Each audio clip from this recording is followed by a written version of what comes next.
Hi, everybody. So this is a slightly impromptu stream in the sense that we're just going to do kind of a standard Q&A with my wife in her digital avatar form. For those that are like, it's your first time, maybe you haven't had one of these where I'm here with my wife. So she does game streaming. She's what's called a VTuber, where they have a digital avatar. And so this is her digital avatar. That's what she uses online. So she'll be joining us in this fashion. Say hi, honey.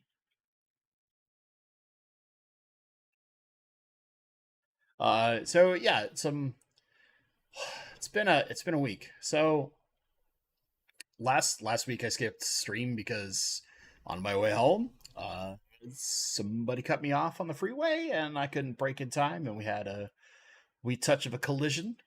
Thankfully, car still drivable, no major injuries. Just for any of you who've been in a car accident, your back, neck, shoulders, you get a lot of like muscle stiffness and some soreness for a few days. Thankfully that's basically all gone. And most of the damage to the car, because it was pretty low speed at rush hour traffic like that. The particular area, it's a really, really, really busy set of intersections. There's two freeways merging together and an off ramp to a different, like, pretty high traffic area. So it's a bit nuts. And despite being in the far left hand lane, yeah. Anyway, most of the damage looks pretty basic. It's not something that seems to be causing any kind of like functional issue, so that's nice. But then again, uh, I drive a Tesla, and getting parts for them is a freaking nightmare. So yay, yay. Yeah, and it is kind of funny that it happened like literally the day that was my 1 year anniversary of my current job, on my drive home from that day, and roughly a week before I go into a minor. And I want to be very clear here. Keyword is minor surgery. So yeah, I'm a surgery on my left leg tomorrow morning. Should be fun. Uh, but yeah,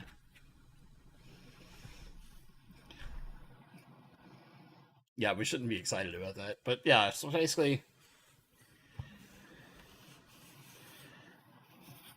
yeah, from talking to my specialist slash surgeon, apparently the procedure itself only takes like 20 to 30 minutes, and I'll I'll be spending more time probably doing paperwork and coming, into a safe point post anesthesia than the actual procedure itself takes,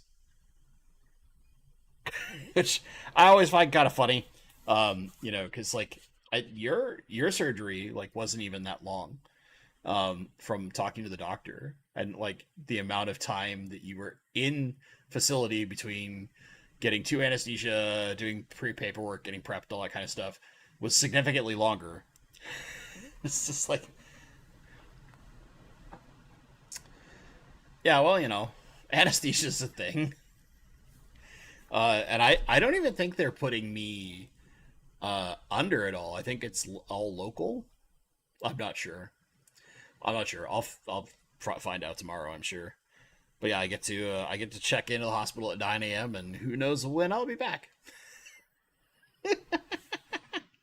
Because of all the post surgery stuff. But yeah, so don't stress. Easy stuff. Just it was literally, I don't really have a title because we were just gonna do a simple Q&A, make it easy. Uh, yeah, and I pushed back stream start to 6:30 because I've been noticing more and more it's really hard to get home from my work despite leaving around 4:15 ish by 6 p.m. So that might become a more permanent thing of 6:30. I'm not sure. Uh, Again, I've been like waffling with this for a little while with my current job, especially after they moved me to from I used to work in Bellevue. Now I work in Redmond, which is an extra like on the way home. It's basically an extra half hour of drive. So yeah, not fun, not fun. But yeah, so feel free to just like fire whatever questions you guys want, whether that's for me, for my wife. Yeah, I have to I have to abide by a few things starting later this evening and then into like the first days after surgery. Kind of have to make some adjustments to like my medications and things like that.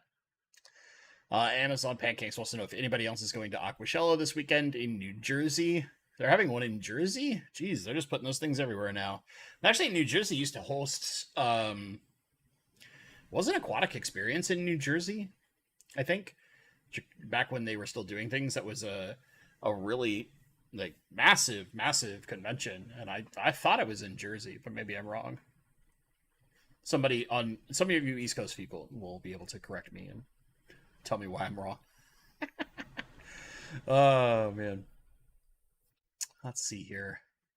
There was a question I saw. Make sure I didn't miss anything before. Oh, whip. I've been had. I've been took, hoodwinked, bamboozled, led astray, run amok. I thought you had been involved in a car accident and that laid you up for surgery. No. Two different events. Just really unfortunate timing that they ended up very close to each other. Um, so yeah, but take the gown home. Man, I've been in one of those before, and they they are not comfortable nor enjoyable. No.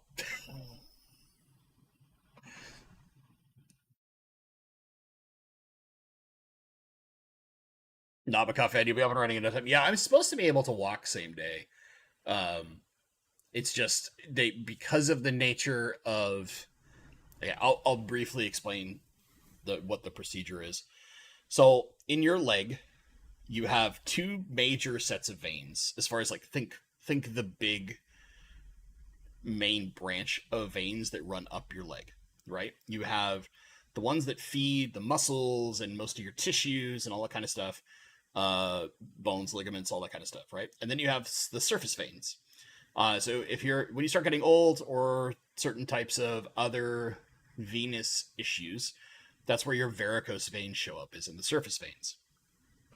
No, I've dealt with a venous insufficiency in my leg. It's one of the things that everybody's going nuts lately because of, you know, Trump has had problems with his legs, and they said, it's just venous insufficiency. Don't worry about it. And as somebody who's had venous insufficiency for like 15 years, you kind of have to worry about it. It's not, it's not a don't worry about it at all, but like there's very minimal things you need to do. So like I wear compression socks all the time.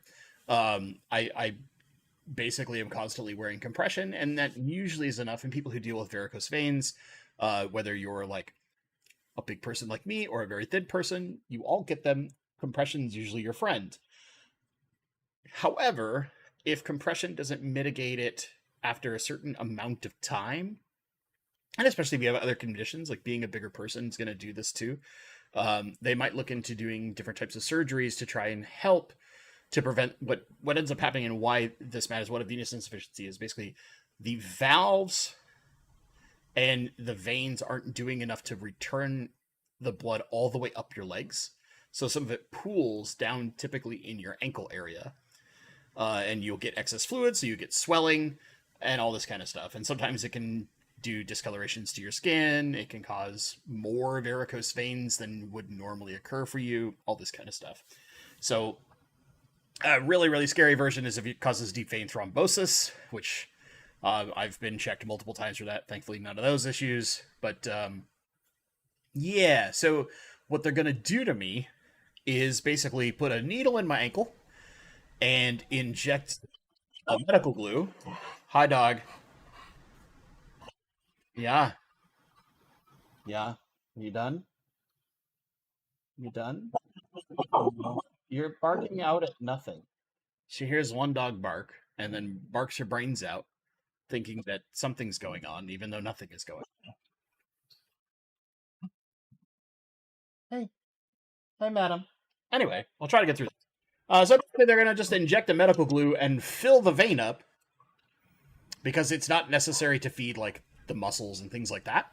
So that I don't have any blood flowing through anymore. I like to joke that I'm about to become powerless. So kind of weird, but oh my goodness. Oh my.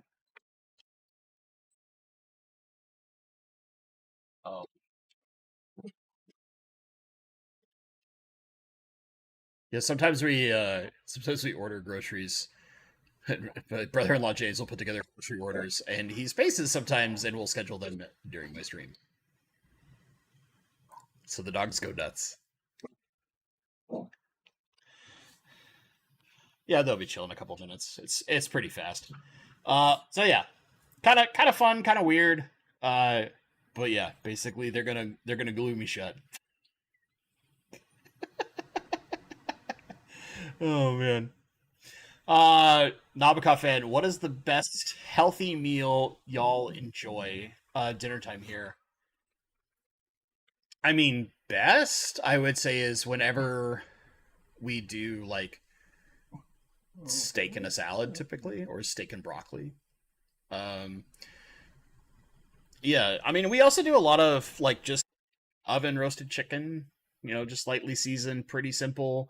And then very commonly we'll either have a salad or broccoli, sometimes Brussels sprouts. It kind of just depends on what kind of veg we were keen on at the time. Because like I know that for me especially is I like Brussels sprouts, but if I have them like 2 or 3 times over the course of 2 weeks, I like don't want them for a month. But there's other things that I can eat like constantly. Like I don't, I'm never opposed to having a salad. Like I had a salad at lunch at work, and I would probably be happy to have another one at dinner. The same day. It's fine.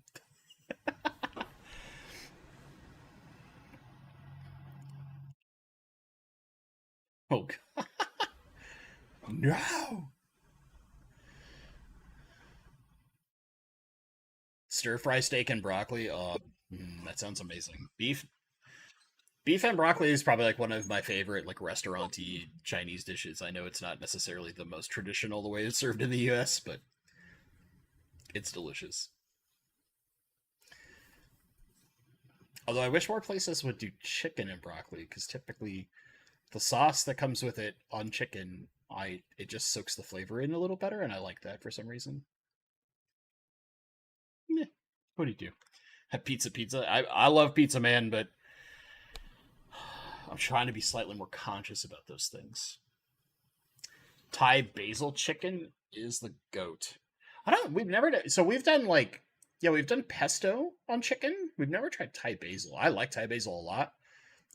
If we were to ever meet in person, Nabokov fan, and we went to a pho restaurant, you would realize I'm an absolute psycho, especially with pho. When it comes to Thai basil, I'll put like as much as they'll give me into it.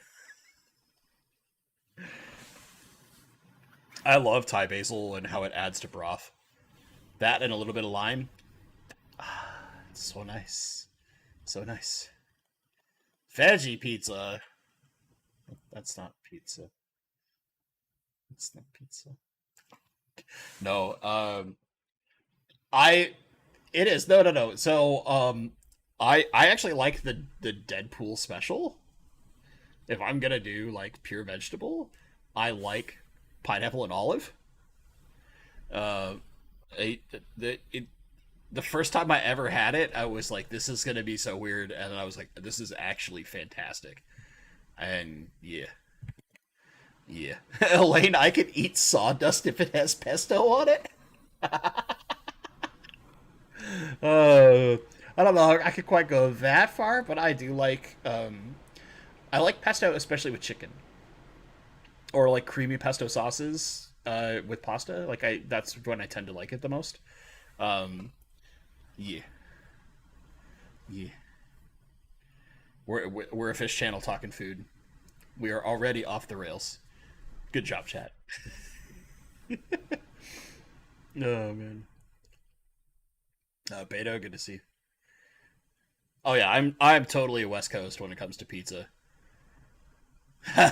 Zen ginger, pineapple, and olive. Well, now I'm out. I'm telling you, if you like if you like pineapple on pizza, there's a lot of people who don't. So, like as an example, Amazon Pancakes is a mushrooms fan. I don't like mushrooms, but it's purely because of texture. The way that they end up on a pizza, especially, it's a texture that like wigs my brain out for some reason, and I can't do it. But if I go to like one of the places I love mushrooms is if you ever go to like a Japanese hibachi when they do them on the hibachi. I just love how they come off of a hibachi.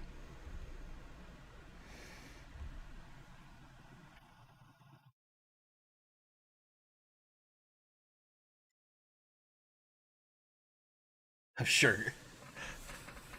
I'm sure glad I just ate. Stephen P.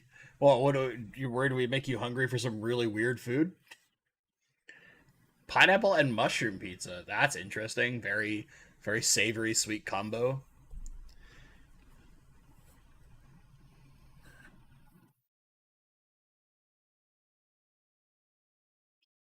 Buffalo chicken pizza wins hands down. I mean, I'm very much like I go to like one of about two camps. Like I love the Hawaiian pizza, right? Like ham and pineapple, Canadian bacon pineapple, depends on where you are. That's my jam. I've grown up on that. I've loved that since I was a small child. Well, let's be honest, I was never small, but since I was a young child. But I also just love like a very traditional combo pizza as long as I can get the mushrooms off of it.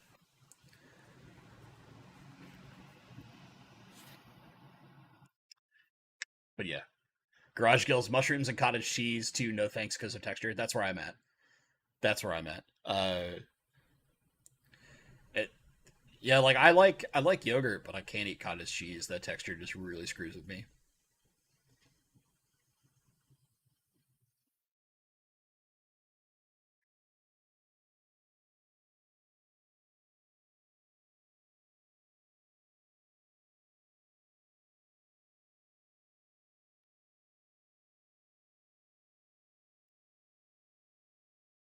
Uh, Shiitake mushrooms. I think I've only had them once. I remember liking them when I had them, but that was at a like hibachi style place, so they were cooked in a way that I really like. And basically, like kind of similar to what Zach is saying, if you're able to sear the mushrooms well, so they don't get that rubbery, slimy texture, that's when I like mushrooms. But like typically, if you do them in, because like I love the flavor that mushroom adds to sauces, as an example. But if you get them to the point of where they get either kind of rubbery or slimy, which for me almost always happens when they're on a pizza, then I can't stand them, and they make me just feel ill. Uh, yeah. So typically, I avoid mushrooms whenever possible. What I love, I really love portobello, but that's because it's like very almost steaky and meaty in how its texture is. Portobello is quite tasty. Yes, Beto, I agree. Like I'm somebody who's so I worked in like a mom and pop burger place for several years back in high school and college, and we had to cook piles of mushrooms for mushroom burgers, and there was definitely a difference between the owner cooking them and anyone else cooking them. Like that man was a wizard when it came to mushrooms, and I could eat mushrooms when he cooked them. But if I cooked them, even though I know how I like things, I could never get them to a point of where I really liked them.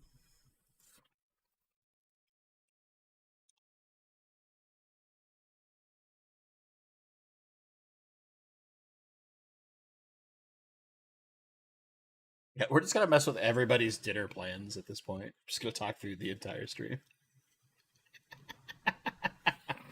Uh, oysters taste like a big loogie. I've never I've oysters are another texture I can't do. Like I love a lot of shellfish. I like clams. I love scallops. And then you get into like your shrimp, crab, lobster. I like that stuff too, right? But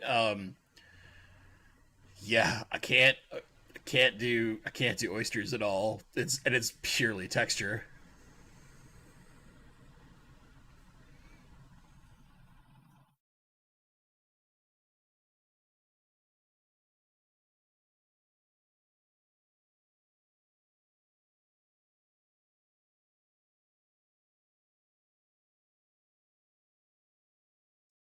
Oh, garage gills, crab feeds. So I have one might argue personal scarring toward crab feeds.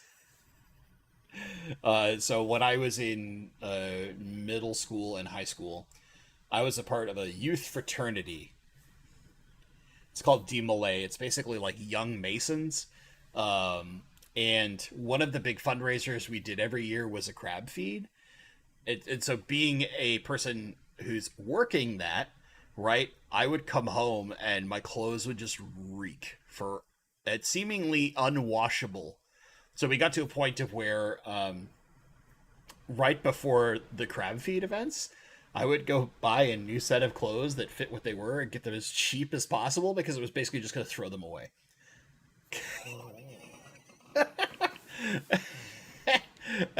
And so like I my like as I said, my mom loves crab, and I love it too. But like crab feeds in particular, I have this like thing in the back of my head of just remembering what it's like working them, and I'm like, I don't know if I want to put other people through that. I have my own battle scars. But yeah, uh, things are things. Crawfish boils here in Texas are no joke. I would think that like if you're gonna go anywhere for a crawfish boil though, you'd be looking at like Louisiana because it's like such a staple to parts of like Creole cooking and stuff. I'm sure they're wild in Texas too. Texas. Anytime I think Texas, I immediately think like barbecue, brisket. Although I'm sure like, you're the thing it's practically named for, Tex-Mex, is also quite amazing there. I get the watered down version up here, unless I go to see my family in Eastern Washington, and then you get like true, proper, traditional Mexican food.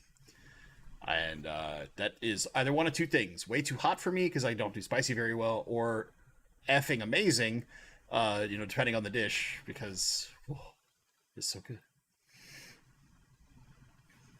Oh, we're getting chips. Is this specifically for shiitakes or just mushrooms in general?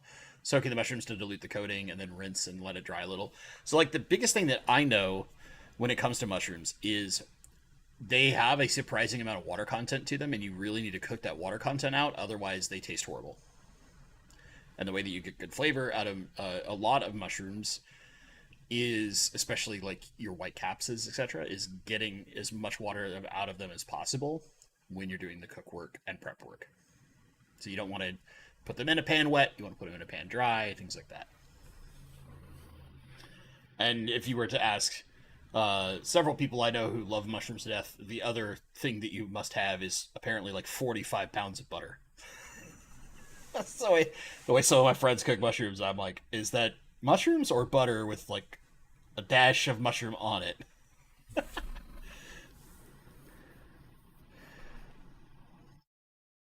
Uh, I know how it is. It's funny things. East Texas is pretty much Louisiana. Oh, that's interesting. I mean, Texas is such a monstrous state and covers so much ground that makes a certain amount of sense. Certain amount of sense. By the way, if you're joining a little late, it's just an open Q&A session. This is my wife in her digital avatar form, Chibi Faith. Uh, Feel free to send any questions you have. We're talking a lot of food, but if you have legitimate fish questions, at Bentley Pasco makes it super easy for me to see them, and we can handle those things. Uh, but yeah, I did a bunch of like we were doing a ton of work around the house, and that included me doing a bunch of like filming stuff to prep for to making sure like I had stuff filmed so that all I had to do was, depending on how my leg is doing day after surgery or even day of, just like slump over to my desk from my bed and do some editing. What new fishies did I get? None yet. I'm going to go get probably some extra rosy barbs soon because the tank that they're going into, there's just so much more room. I can have a bigger group, so I'll probably buy a few extras to go with my current group. And um, I got really tempted to buy a bunch of Melanitania Herbert axelrodi, so like the yellow rainbow, because a person in one of the rainbow fish groups put up, I think it was groups of 10 juveniles for like $10 per fish, so that's a pretty good deal. Granted, you still have to pay shipping, right? And it has to be overnight to play it safe, so that kind of sucks. But yeah, yeah, yeah. Zach, follow up on my Aquarium 911. That's what are you barking at? Quit barking. Quit barking. I'm going to pick you up and make you be on stream in a minute. Yeah, you. She was under my feet, decided to bark and try to run away, and I just grabbed her and started petting her. She's like, no, you're not going anywhere. Lay down. Lay down. Be a good dog. You just relax. She's looking at me like, I like the petting, but I don't know.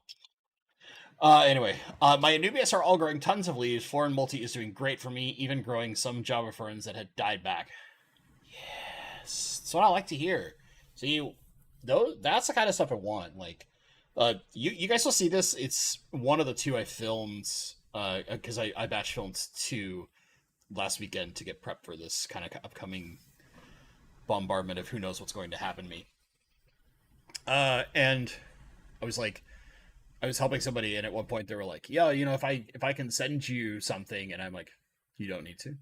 It literally one of the things that I love the most about doing YouTube in general is helping people when I can, and every time I get a comment where it's like, "Your video or your help or whatever on X made sure that this happened," and it's a very positive thing for a fish keeper, that makes my day.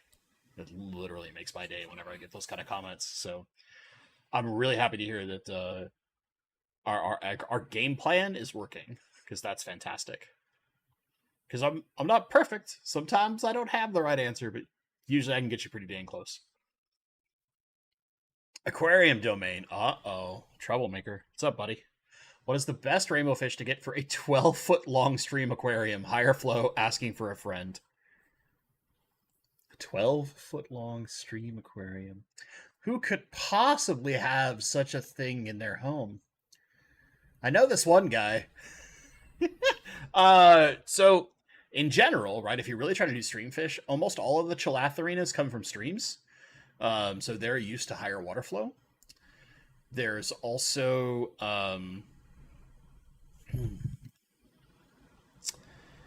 the Melanitania lobo and Melanitania Kalitawa. Like, there's also, I think it's a Chalatharina, but the Langaru, the ones that all came from the same spot, that's effectively just a stream where they were caught. So any of those would work. If I'm going to tell you, I'm going to totally go off of pure bias. And I'm going to say, if you're doing a stream or river, there's the running river rainbow. And that fish is quite nice. It's also the absolute tightest schooler of all the rainbow fish I've ever seen. So if you want something that schools at rainbow fish size, granted they're smaller rainbows, they're typically only like 3 to 3.5 inches at full adult size. But if you want like full schooling rainbows, like rummy nose tetras would school, like very, very tight in formation, running river rainbows are freaking amazing. The other one that could be kind of cool, a little harder to track down, but you have plenty of contacts, would be the Clasioensis. Because Clasio Creek is this like weird habitat that's only like a few, basically like kilometers of things that are exposed to the surface, and the rest of it's completely subterranean water, which makes it a really, really cool, interesting fish. But yeah. Will the rainbow fish community hunt me down if I mix rainbow fish species in a 12-foot tank? Define hunt you down. Do you mean hunt you down so they can sit in front of it and watch? Possibly. Hunt you down in the sense of be mean and aggressive? Probably not. They'll be very jealous, because we can't really do those things.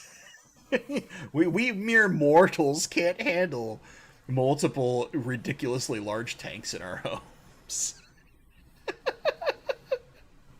But yeah, no, I don't think so. Like, especially if you want to do, like, one of the common things is doing the all male tank, right? Because depending on the species of rainbow, some females just really don't have great color.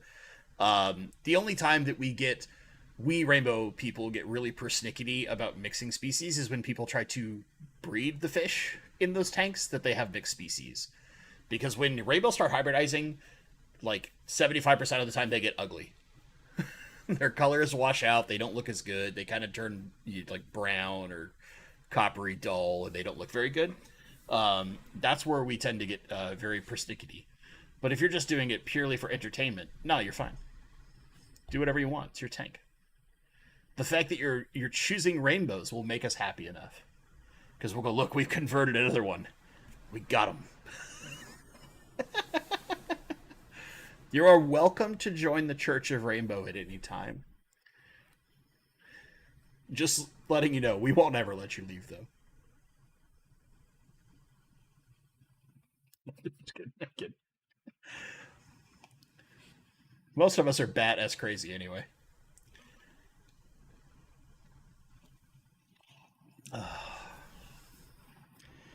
Oh, that's the other thing. Gary Lang's coming to my club in like 2 weeks. I'm excited.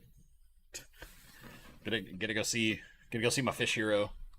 I'm sure he'll probably lambaste me for not breeding very many fish, and that's the other thing. When Gary knows you well enough and knows that you keep rainbows, if you're not actively breeding them, he will give you so much shit. So much shit. He does it every time with me. Every time I see him, he's like, all right, so what are you breeding right now? And I'm like, I work too much. And he's like, stop it. Breed more fish. Oh, man. Tank isn't big enough to fit more peacock bass, so I figure rainbows would work. Oh, Lord. Oh, Lord. As long as you're not putting the rainbows in with the peacock bass, we're fine. Because, they don't exactly get very big. Stephen P., my goal was to breed 0 rainbows this year. I still ended up with a Kamaka baby. I mean, yeah. Yeah. Garage Gills, he's great at Findig. He's much nicer in person than on social media. Gary's going to let you know his opinion. I'll put it that way. Like, especially when you're talking rainbows, he can be kind of a strict operator. But that's mostly just because he just loves rainbows and this hobby so much that he doesn't like seeing people screw it up. I get used to it. I just think of it as like kind of old school tough love, right? That's just the way Gary's wired. And for me, I mostly just laugh at it and enjoy times with him, especially if you get a beer or two in him. Yeah, he's a hoot. He's a real hoot to be around. Oh, Lord. Okay. Taviston. Update on my 20-gallon long pea puffer tank that had cyanobacteria. It's almost entirely gone. A little on the substrate, but not much. Upping the light a little, and Fertz helped also. Great. That's fantastic. Yeah, even if you're still dealing with it, you could get to a point of where you do like another blackout to try and tamper what's left of it down. And I've done this before where I've had a lot of it. Is my wife's audio not coming through? Please tell me that's not the case.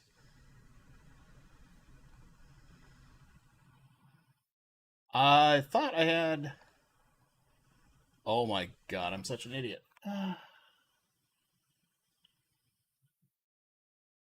Why didn't somebody say this earlier? Scotty, thank you. Let me fix some problems. I literally have a thing specifically there to capture this. I should have tested this. Well, hold on.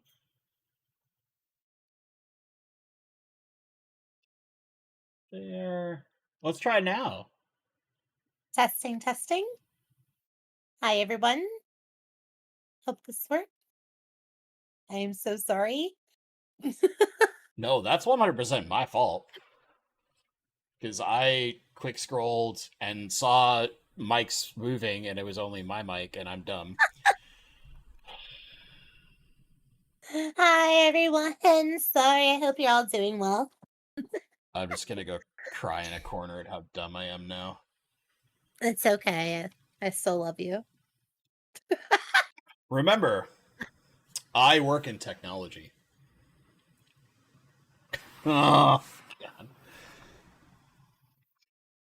Okay, so yeah, no, she was laughing about trying to, and she said she was going to try and fit me into a Snorlax onesie. Yeah, Just for reference, you. And that's the only thing I've said of like any substance so far. please repeat everything you have said up to this point that people have missed. Go. Hi everyone, Snorlax onesie goals. That's what I've been able to answer so far. And then all the other were fish questions, and Well, we talked a lot of food. I'm not great with fish. Oh yeah, we did talk a lot of food. Well, it talks a lot of mushroom food, and I just like, yep. Bentley, figure your life out. See, this is I know. This is the real reason for live streams, is because you get to watch me be an idiot. I can't edit this part out. Nope. At times I want you guys to see like when I'm trying to do videos, for me to do them completely unedited. So you see like how many times my like brain and mouth do not sync up, and I'm like, damn it. Say it again. Damn it. Say it again. Slower. Try to speak English, Bentley. We did it. Cut all that out. You know what I do? Just go into the room and do behind the scenes for one episode. Talk about Bentley's terrible driving habits.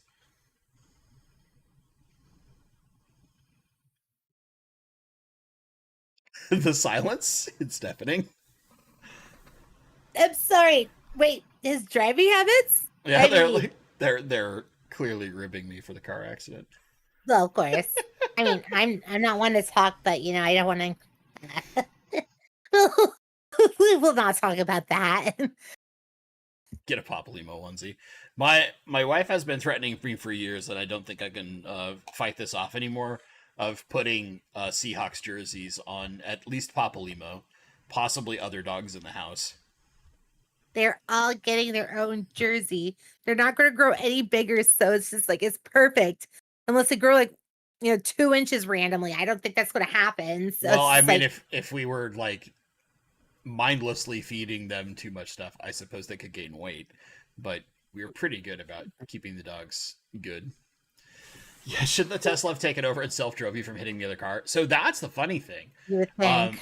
In traffic, I regularly keep autopilot on because the sensors help a lot to like with how stupid people are on the road. The way that the person cut into my lane and how close they cut, because I don't have one of the newer versions, it has less cameras. And Zach's bringing up something else I'll teach you a fun lesson on. So between my model and I think it's like 2018 or 2019, they basically doubled the number of cameras on the car. And I have the like very first year they did them, so it's a lot less cameras, has a few sensors, and the proximity sensor that's supposed to alarm if somebody's like braking and turning ahead of you or too close to alert you to brake, that didn't even go off. So, despite the fact that I was using all of Tesla's tech that should have helped, the person is just like so close it didn't matter. And I wasn't apparently psychic enough to know that he was going to come into my lane, because I don't even recall seeing a blinker, a turn signal. Because when I see turn signals, I'm usually really good about letting people in, because I understand like when we fight each other, it doesn't make traffic better, it makes it worse, and people do really stupid things, and it's more likely to cause accidents when you're bumper to bumper. So you might as well just let people merge in at a reasonable rate. It's the most it's going to cost you is like 2 to 3 minutes, and it makes just driving a lot more simple and relaxed. But yeah, I'll get that 12-foot. That 12-foot rainbow tank suited up. A Tesla hater. I don't hate Teslas. Like, I like the tech. I mean, I might not like, say, the person in charge of the company, but I like the tech. I think it's very cool. I think what they're trying to do is interesting. I think the rate at which Mr. Musk likes to promise things is a little ridiculous. It's like, full self-driving. It's a driver assist. It's not full self-driving, but yeah. I'm just glad he's okay. Yeah, I mean that's the big thing, right? Well, nice. Neither me nor the person who was in the accident with me, neither of us had any real injuries. You know, just a little muscle stiffness and some soreness. Went away in a couple days, all that kind of stuff. There was another comment. Hold on, there was another question I saw. Boop, boop, boop, boop, boop, boop, boop. Why is my brain not processing? It's okay. Oh, It's been a long that's week. right. So, good thing Teslas are covered in cameras. Here's a fun note about the 2016, 2017, and I think 2018 Teslas, especially the Model X specifically, which is what I have, the faux SUV.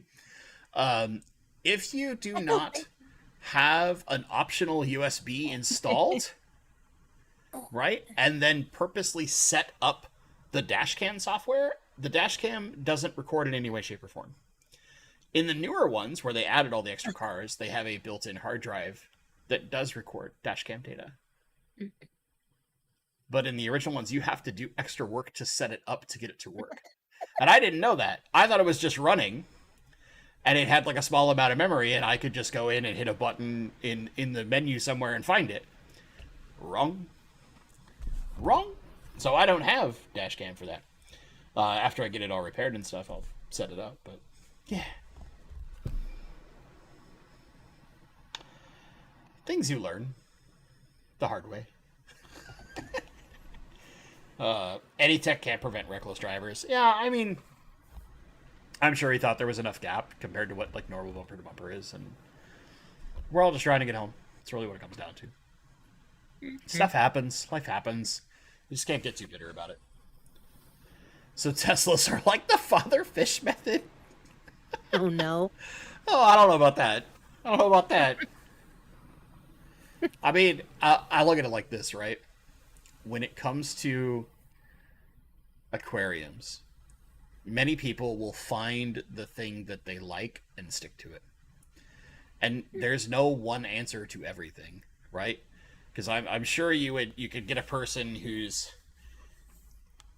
like thinks that you should always have a canister and always this, and then you show them one of aquarium domains, like massive systems, to be like canister filter that, buddy. Good luck, right? It's just like we all have our preferences, you know. Some people are going to only use air driven systems. Some people will never use an air driven system. Whatever, just find what works for you. That's what matters. Son of a Shaw's shiny squirrel, start over, please. Damn it, Whip. We'll start banning Whip. Gosh. Amazon pancakes. I like my old gas guzzler with no technology. So my car before this, right? I had a 2005 Mustang GT in a manual. I love that car. I love that car a lot. But I'm sorry. no, it's fine, right? As for you especially, right? For my wife, it was tough getting in and out of that thing with some of her disabilities. So, plus when we got the dogs, it was like can't really carry the dogs very well in the Mustang.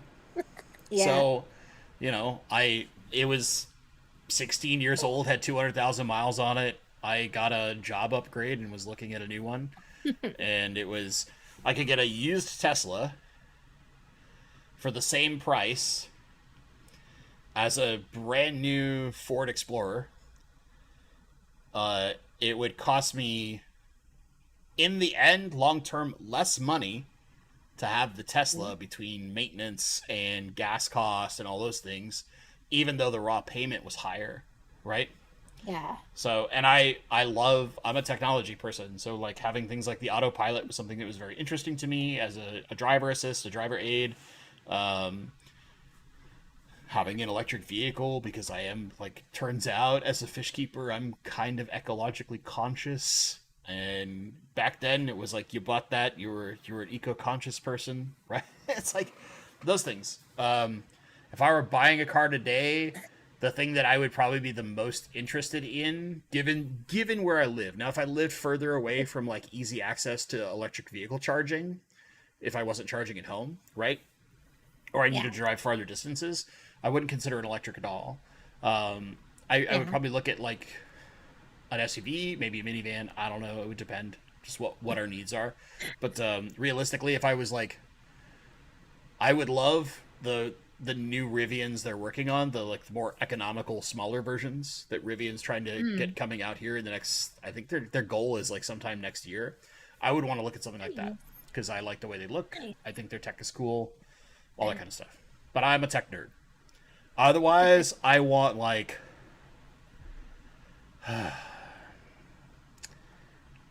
I would love a 55 Nomad. And no, like few people here will even know what that is. But I love those things. Or like an old Bel Air. Yeah. Would love one of those. El Camino. Stick A lot of people don't like them, but I love them. Yeah. Old like 55 Chev truck, something like that. I love a lot of 50s and 60s cars, but I grew up again in a classic and hot rod shop. So yeah. There are only two cars I know how to drive stick shift. And that is like a Honda Civic, which I had to drive down the hill backwards because the transmission decided to die on me at the very up at the hill. Yeah, that was terrifying. And my Subaru Brat. The Brat. Oh man. The Nomads Brat. were the truth. Yeah, so people who know the Nomad, so just for those that need to know, the Nomad is like the station wagon version of the Bel Air. For those who are Yeah. familiar with the old Bel Airs. Now, there were very few of them made in the grand scheme of things. Specifically, what you really want is a Nomad Satellite. They only made like 500 of those. But just they're big, very 50s. I will say this: like, if you want theft detection, if you want theft prevention in a car nowadays, get a stick shift. Because all the little hooligans that are out stealing cars, none of them can drive manual. When I had to replace some tires on my car recently. I was at a Firestone getting new tires, right? And there's a person who come in and she was getting her tires done too, and a guy comes in and he's like, "Ma'am, would you mind pulling your car into the bay? I can't drive a manual." Oh no. And she looked over she looked over at me because the gray hair. And I just kind of did this. And she got up and had to pull her car in. Oh, how cute. Such a thing, I had man. to, I actually had to teach someone like what the numbers mean. I'm like, okay, this is first gear, second gear, third gear, fourth gear. You had to do it between RPMs or else you're gonna rev it up too high and stall out, blah blah blah. Ugh. Oh my god, my grandpa had a Nomad. Your grandpa had a Nomad? That's amazing. Oh, that's awesome. I love Nomads. That's such a that is just it plays into something that's like very near and dear to my childhood. So my dad had a big project car that was a 55 Nomad Satellite that he worked on for quite a long while because it had needed like basically a full restoration from the ground up. And as it slowly got built out, I was just like, I love this thing. I love this thing a lot, and I'm never gonna forget it. And to this day, I'm like, I want a Nomad so bad. If I win a lotto, I'm getting one. I'm a rock that beast. Just like if I wouldn't have any other way. for those who drive stick shift, then go learn how to drive 3 on the tree.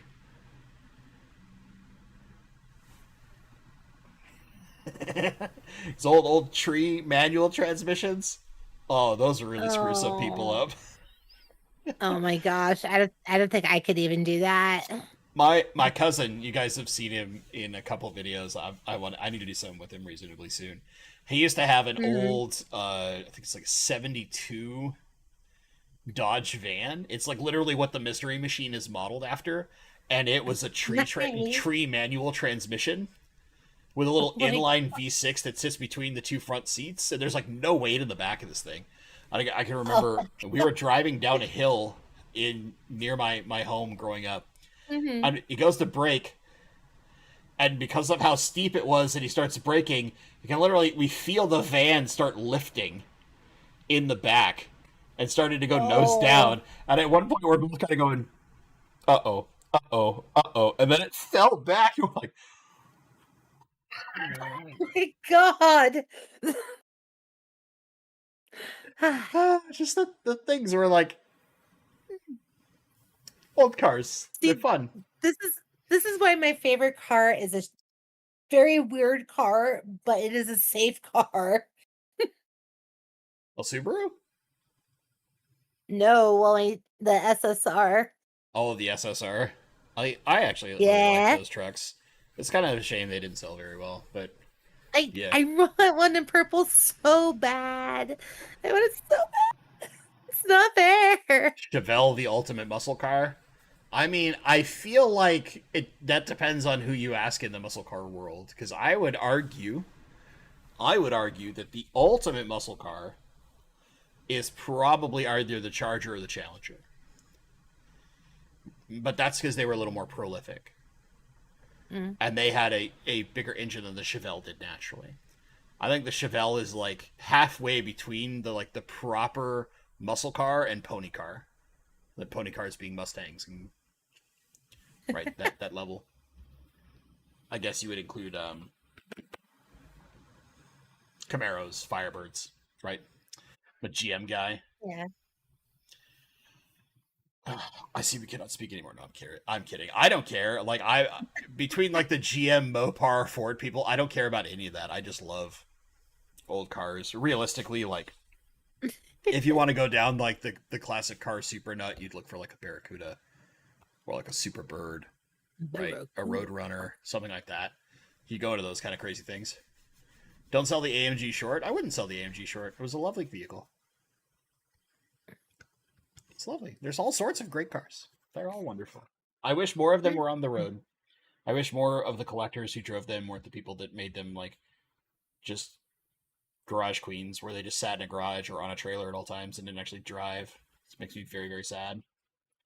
Very, The very only sad. time you'll see Bentley, the only time you'll ever see Bentley encourage traffic. I'm kidding.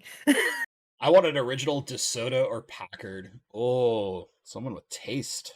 Oh. There actually is both a Packard and DeSoto for sale relatively close to me. Oh my God. I've seen them a couple of times, and were I in had I had things gone right when I worked for Amazon the entire time, I probably would be dangerously close to buying the Packard that is for sale right now, because I too am quite a big fan of Packards. Yeah. There's also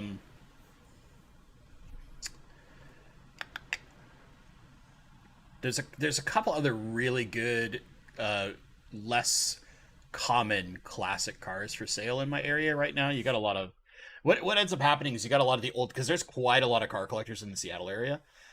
What happens? Yeah. What ends up happening is the old guys that are the car collectors are passing away, and their kids or grandkids, aren't interested, so they're just going to sell the car and just make money instead of keeping the car and keeping it in the family. It just makes me very sad, because to me, like, of course, I'm very tainted by the fact that I grew up in a shop constantly. So like, I think I have a bias. I have a massive bias, but like I look at those things as like I would want to keep it because it would tell me this is a memory of my father, my grandfather, whatever, right?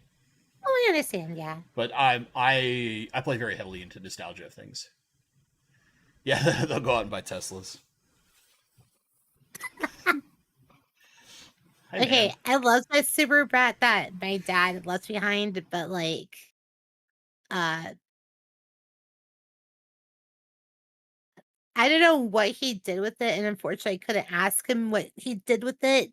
I ended up having to like change like the alternator like 7 different times. I was like, "What is this?" Like, I can never figure out what the electrical problems were with that vehicle. But they are All of weird them cars, is the though. answer. All of them. Oh.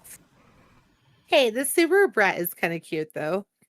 Hey, if you don't know what a I mean, I Subaru could put a Brat is, mattress back there, I think. A couple boxes.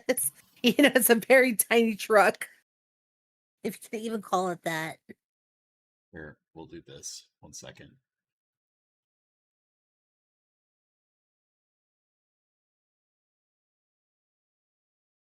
I will show you. Don't make fun of my tabs, chat. Don't do it. These are Subaru Brats. And yes, many of them had the rumble seats in them. For those who don't know what a rumble seat is, those are the 2 seats in the back facing backward. That's a rumble seat. Yep. We got the bucket seats. But They were here's like awesome. various eras of the Subaru Brat. And then eventually they changed the name because they have a newer one that's called a Baja, but it really is just a like modern day Brat. It's not the same. No, it's not because it's just a it's just the like the Forester basically cut off into a truck. But yeah, that's a Brat. Brats are Yeah, silly. they're full steel and everything. It's crazy.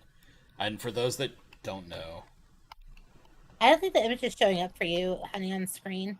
oh, I took it off. I hit it. Oh, ha! Sorry.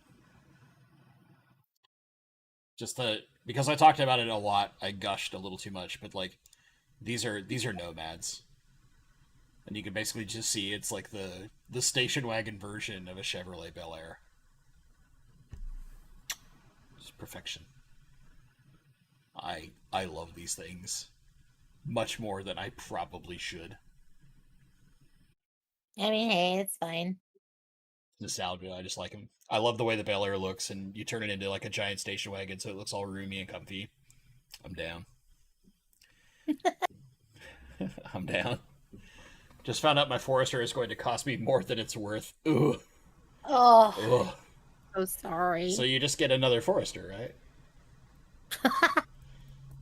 I mean, they're Oh my gosh. Subarus are great cars. They last a long time.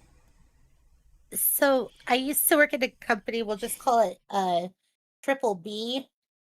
And I will just say this this person had their vehicle break down and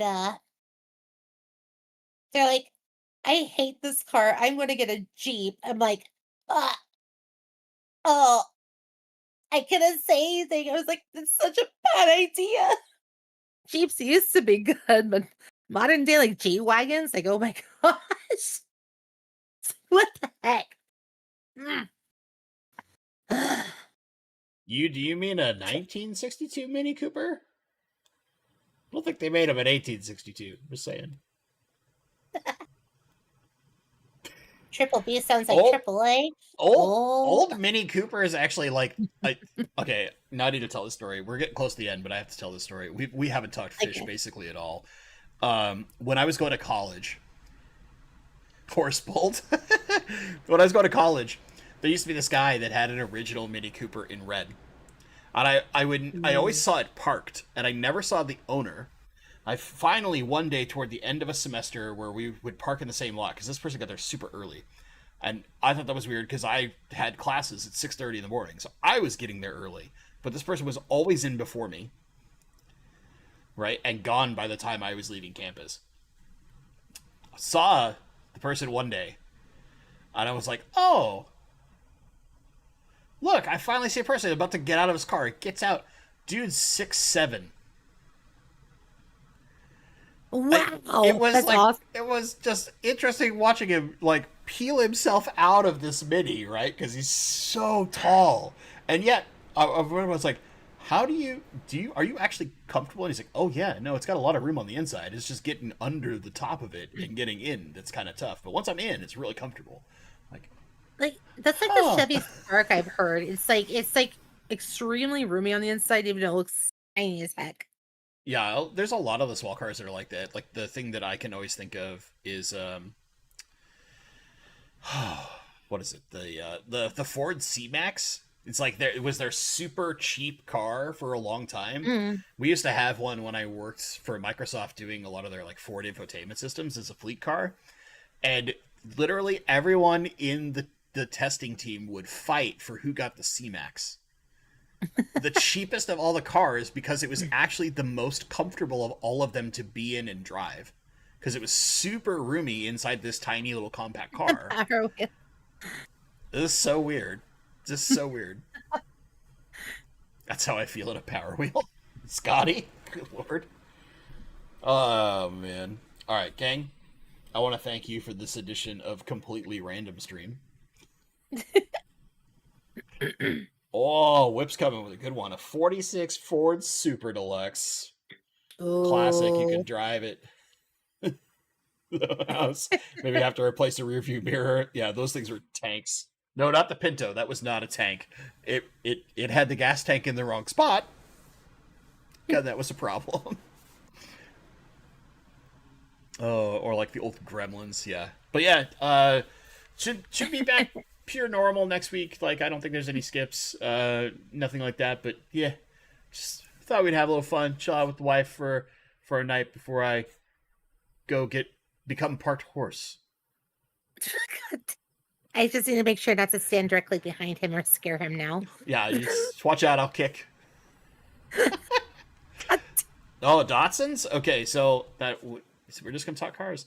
I love the new Nissan 400Z because it has all the body styling and is very very like retro, like a love letter to the old 240 and 270Zs, the old Datsuns. So beautiful, such a beautiful car. Those were two. The classics, well, love them. 240Zs, love them to death. They're absolutely gorgeous. Yeah. But audio was gone the first half. One more hour. We'd like to eat dinner, I'm Scotty. sorry. Also, my Maybe mom is next here. I time. probably should spend some time with my mother because she's taking me to go become part horse. It's my new. Oh my That's. God. I'm not letting that one go. I'm gonna just say you're naysaying then all the time now. You're such a naysayer. Yeah. I get used to that. Okay.